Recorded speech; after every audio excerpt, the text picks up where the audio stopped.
It didn't sound like water.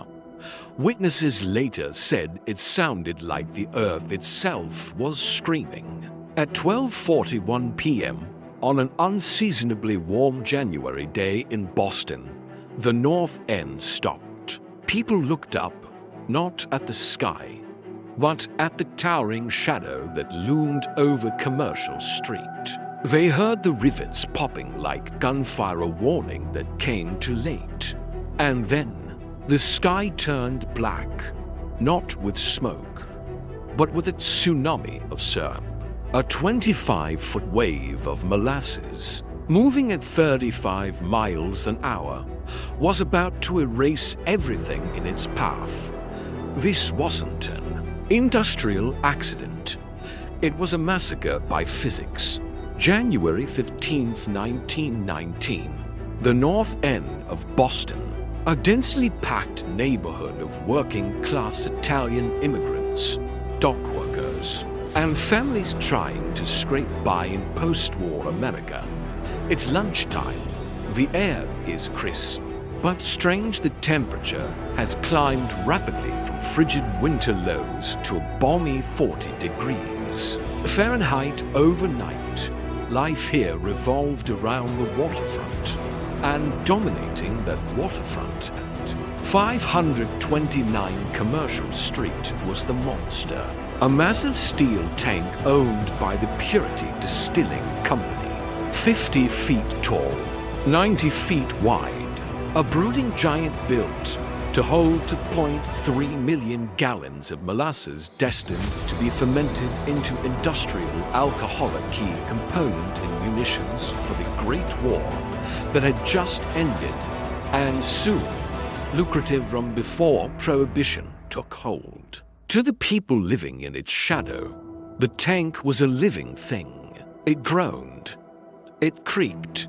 Children would sneak up to its base to collect the sweet, sticky goo that constantly wept from its seams. It was leaking so badly that the company painted the tank brown to hide the stains, a cosmetic fix for a mortal wound. The neighborhood had learned to live with the smell, the groans, and the sticky sidewalks. They didn't know they were living next to a bomb that was slowly ticking down. The disaster didn't begin on that Wednesday afternoon. It began 4 years earlier, with greed. The tank was built in a rush in 1915. Purity Distilling wanted to undercut competitors, so they cut corners. The man in charge, Arthur Gell, wasn't an engineer. He was a treasurer. He couldn't read a blueprint, let alone understand tensile strength.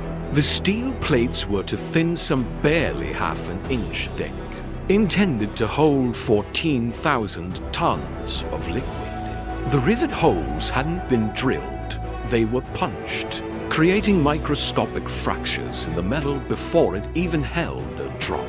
But the greatest crime was hubris. When construction finished, Gell never tested the tank with water. It was too expensive. The first time it was filled to capacity was with the molasses. That would destroy it. And then came the weather. That sudden January thaw inside the tank. 2.3 million gallons of cold molasses began to warm. Fermentation accelerated, producing carbon dioxide gas. The pressure built. The liquid expanded. The already stressed, paper-thin steel walls were being pushed past their breaking point. The monster was waking up. 12:41 p.m. The bottom seams gave way. The tank didn't just leak.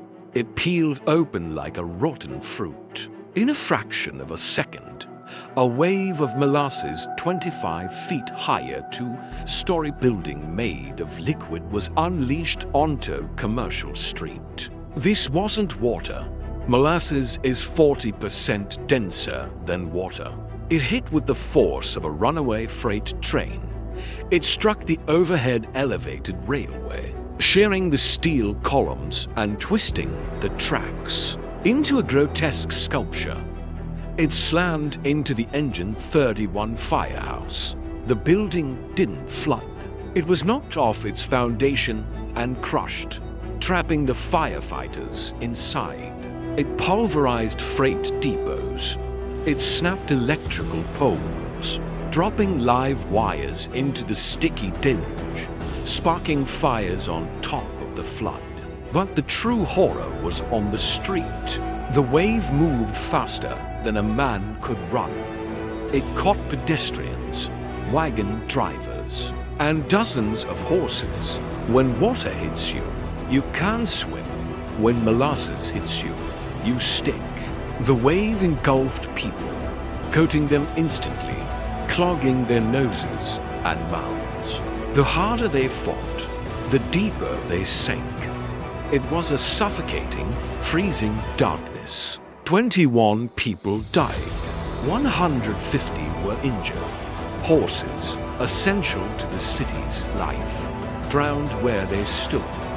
The stories are unbearable, like 10-year-old Maria D'Estasio, crushed by debris while collecting firewood. It is difficult to look at these moments in history, to see the horrifying result of negligence collide with innocent lives. We dive into these dark chapters not to sensationalize them, but to remember the human cost of failure and ensure these stories aren't lost to time. If you believe in documenting this kind of history, please take a second to like this video and subscribe to the channel. It helps us keep digging. Now, back to the North End. The rescue effort was a nightmare. Medics had to cut through clothes cemented to victims' bodies just to find a pulse. The molasses began to harden in the cold, turning the streets into traps of umber. It took weeks to clean the North End. They used salt water from fireboats to wash the syrup into the harbor, turning the sea brown until summer.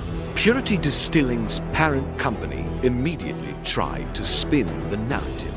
They claimed it was sabotage and anarchist bomb, but the city didn't buy it. The resulting legal battle was the longest and most expensive in Massachusetts history at the time. It brought in expert witnesses, metallurgists, and engineers to testify about stress loads and brittle steel.